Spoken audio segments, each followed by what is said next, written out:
IPL 2024 season హోరాహోరీగా సాగుతుంది. Play of race రసవత్తరంగా మొదలైంది. ఎందుకంటే ఇప్పుడు ఐపీఎల్ 2024 సీజన్ కీలక దశకు చేరుకున్నట్టే. ఇక్కడి నుంచి ఆడే ప్రతి మ్యాచ్ కూడా ప్రతి జట్టుకు కూడా కీలకం అన్నమాట. ఈ ప్లే ఆఫ్ రేస్లో నిలవడానికి, టాప్ 4 ప్లేస్లో నిలవడానికి ప్రతి జట్టు కూడా ఆరాటపడుతున్నాయి, అలా విధంగా పోరాడుతున్నాయి. ఈ నేపథ్యంలో మన Sunrisers Hyderabad Uppal stadium వేదికగా టేబుల్ టాపర్స్ రాజస్థాన్ రాయల్స్తో పోరాడనుంది. మనకి ఈ మ్యాచ్ ఎంతో కీలకం. ఎందుకంటే ఈ మ్యాచ్లో గెలిచి ప్లే ఆఫ్ రేస్ అవకాశాలను మరింత మెరుగుపరుచుకోవాలని చెప్పి ఆరెంజ్ ఆర్మీ భావిస్తుంది. మరోవైపు ఈ మ్యాచ్లో గెలిచి డైరెక్ట్గా ప్లే ఆఫ్ బెర్త్లో అడుగు పెట్టాలని చెప్పి రాజస్థాన్ రాయల్స్ కూడా అనుకుంటుంది. ఈ నేపథ్యంలో ఈ పోరు హోరాహోరీగా ఉండడంతో పాటు ఫ్యాన్స్ కావాల్సినంత కిక్ అందిస్తుంది. ఈ నేపథ్యంలో రెండు జట్ల బలాబలాలు ప్లేయింగ్ 11పై ఓ లుక్ వేద్దాం. ముందు రాజస్థాన్ రాయల్స్ విషయానికి వద్దాం. రాజస్థాన్ రాయల్స్ ఈ సీజన్లో ఏ జట్టు అయినా స్ట్రాంగ్ ఉందంటే రాజస్థాన్ రాయల్స్. వాళ్ళు ఇప్పుడు వరకు ఆడిన మ్యాచ్లో ఒక్క మ్యాచ్ మాత్రమే ఓడిపోయారు, మిగతా మ్యాచ్లన్నీ గెలిచారు. ఈ లెక్కలు చూస్తేనే మనకు అర్థమైపోతుంది రాజస్థాన్ రాయల్స్ ఎంత స్ట్రాంగ్ ఉందో. 14 పాయింట్లతో టేబుల్ టాపర్ పొజిషన్లో ఉన్నారు. ఒక్క మ్యాచ్ గెలిస్తే చాలు, వాళ్ళు డైరెక్ట్గా ఎటువంటి సమీకరణాలు అవసరం లేకుండా ఇతర జట్ల ఫలితాల మీద కూడా ఆధారపడకుండా డైరెక్ట్గా ప్లే ఆఫ్ బెర్త్ దక్కించుకుంటారు. రాజస్థాన్ రాయల్స్ బ్యాటింగ్ లైనప్ చూసుకుంటే Jos Buttler, Yashasvi Jaiswal, Riyan Parag, Sanju Samson, Shimron Hetmyer, ఇలా ఎవరిని చూసినా కూడా విధ్వంసం సృష్టించే బ్యాటర్స్ అనమాట. అలాగే డెత్ ఓవర్లో ధ్రువ్ జురాల్ వంటి ఆటగాడు ఉన్నాడు. ఇంకా జాస్ బట్లర్ ఈ 2 సెంచరీలు చేసి ఈ ఐపీఎల్లో సూపర్ ఫామ్లో ఉన్నాడు. యశస్వి జైస్వాల్ కూడా 1 సెంచరీ చేశాడు. వీళ్ళిద్దరూ మెరుగైన ఆరంభాలను తీస్తూ రాజస్థాన్ రాయల్స్ విజయాల్లో కీలక పాత్ర పోషిస్తున్నారు. ఇంకా సంజు శాంసన్ ఈ సీజన్లోనే బెస్ట్ పర్ఫార్మెన్స్ ఇచ్చాడు. ఆ పర్ఫార్మెన్స్తోనే T20 జట్టు ప్రపంచ కప్లో కూడా చోటు దక్కించుకున్నాడు. ఇంకా ధ్రువ్ జురేల్ కానీ రియాన్ పరాగ్ కూడా ఈ సీజన్ అదరకొడుతూ డెత్ ఓవర్లో మంచి బ్యాటింగ్ చేస్తూ రాజస్థాన్ రాయల్స్కి మంచి స్కోర్ అందించడంలో సహాయపడుతున్నారు. ఇంకా బౌలింగ్ లైనప్ విషయానికి వస్తే బౌలింగ్ లైనప్ కూడా రాజస్థాన్ రాయల్స్ ది బెస్ట్ అనిపిస్తుంది ఈ సీజన్లో. రాజస్థాన్ రాయల్స్ బౌలర్లో ట్రెంట్ బౌల్ట్ గురించి మనం ప్రత్యేకంగా చెప్పాల్సిన అవసరం లేదు. ఓపెనింగ్ ఓవర్లో స్వింగ్ రాబడుతూ ఓపెనర్ల అంతుపడుతున్నాడు ఈ బౌలర్. తన స్వింగ్తో ఓపెనింగ్ బ్యాట్స్మెన్ని ఇబ్బంది పెడుతున్నాడు. పవర్ ప్లే ఓవర్లో అత్యధిక వికెట్ తీసిన బౌలర్లో ట్రెంట్ బౌల్ట్ ఒకడు ఈ సీజన్లో. అలాగే అతనితో పాటు Sandeep Sharma line and length, ఈ కుర్రాడు లైన్ అండ్ లెంత్తో ప్రత్యర్థుల బ్యాట్స్మెన్ ఇబ్బంది పెడుతున్నాడు.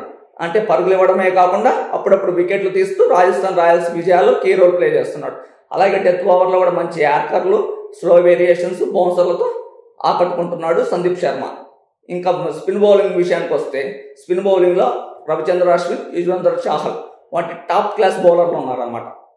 అశ్విన్ వికెట్లు దిగిపోయినా కూడా పరుగులు కట్టడం చేస్తామో సక్సెస్ అవుతున్నాడు. ఇంకా చాహల్ వికెట్లు తీస్తూ పర్పుల్ క్యాప్ రేస్లో ముందంజలో ఉన్నాడు.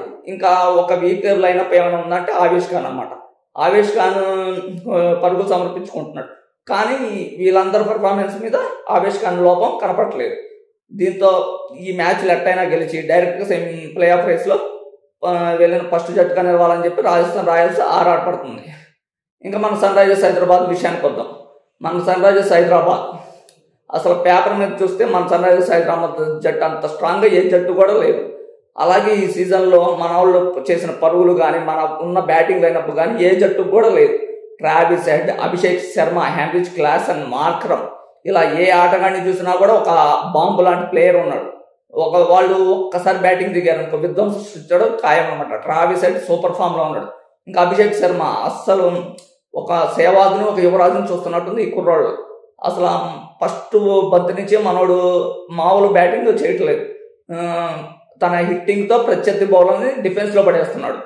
ఇంకా ఒక్క మార్క్రమ్ ఒక్కడే సన్ రైజర్స్ హైదరాబాద్ బ్యాటింగ్ లైనప్లో వీక్ లింక్గా కనపడుతున్నాడు. ఈ సన్ రైజర్స్ హైదరాబాద్ 2 కప్పులు అందించాడు అనమాట సౌత్ ఆఫ్రికా లీగ్లో ఈ మార్క్రమ్ కెప్టెన్గా. కానీ ఇక్కడ అదే స్థాయి ఆటని ప్రదర్శించడం విఫలం అవుతున్నాడు. అలాగే తన నేషనల్ జట్టు సౌత్ ఆఫ్రికా కూడా ఎన్నో విజయాలు అందించాడు మాత్రం, కానీ ఇక్కడ మాత్రం ఆ స్థాయి ప్రదర్శన చేయలేకపోతున్నాడు. మనోళ్ళు ఫస్ట్లో బాగా ఆడారు, కానీ గత 2 మ్యాచ్లో మాత్రం తడబడుతున్నారు. ముఖ్యంగా చేజింగ్ సమయంలో ఆర్సీబీపై 38 పరుగుల తేడాతో ఓడిపోయారు, చెన్నైపై 78 పరుగుల తేడాతో ఓడిపోయారు. ఇలా చూస్తుంటే మన ఫస్ట్ బ్యాటింగ్ చేస్తుంటే స్ట్రాంగ్గా కనపడుతున్నారు, కానీ చేజింగ్ సమయంలో తేలిపోతున్నారు. అలాగే మన బౌలింగ్ లైనప్ కూడా అంటే ప్యాట్ కమిన్స్, భువనేష్ కుమార్, తర్వాత నటరాజన్, వీళ్ళు ఇంటర్నేషనల్ క్రికెట్ ఆడిన క్రికెటర్లు అనమాట. వీళ్ళు మంచి పర్ఫార్మెన్స్ ఇవ్వగలరు, కానీ ఈ సీజన్లో మాత్రం ఆకట్టుకోలేకపోతున్నారు. ఎందుకంటే భారీగా పరుగులు సమర్పించుకుంటున్నారు. ఇదే పెద్ద మైనస్ పాయింట్గా మారింది. ఇంకా స్పిన్ విభాగం కూడా మనకు చెప్పుకోవద్దు, స్పిన్ విభాగం లేదు. షాబాజ్ అహ్మద్ కానీ, తర్వాత మయాంక్ మార్కండే అప్పుడప్పుడు రాణిస్తున్నారు, కానీ వీళ్ళ దగ్గర కన్సిస్టెన్సీ మనం చూడలేకపోతున్నాం. వీళ్ళిద్దరు కూడా సరైన స్పిన్ రాబడితే మన జట్టుకు విజయావకాశాలు మెరుగుపడతాయి. ప్యాట్ కమిన్స్ కెప్టెన్సీ అనేది కొంచెం ప్లస్ పాయింట్ అని మనం చెప్పుకోవచ్చు. కీలక సమయంలో అతను తీసుకునే నిర్ణయాలు బాగున్నాయి, కానీ మనోడు కూడా కొంచెం తన బ్యాట్కి బౌలింగ్కి పని చేయకపోతే మన సన్ రైజర్స్ హైదరాబాద్కి ఎదురుండదు.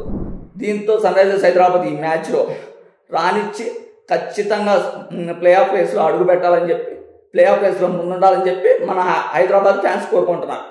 మరి మన వాళ్ళు ఏం చేస్తారో చూడాలి.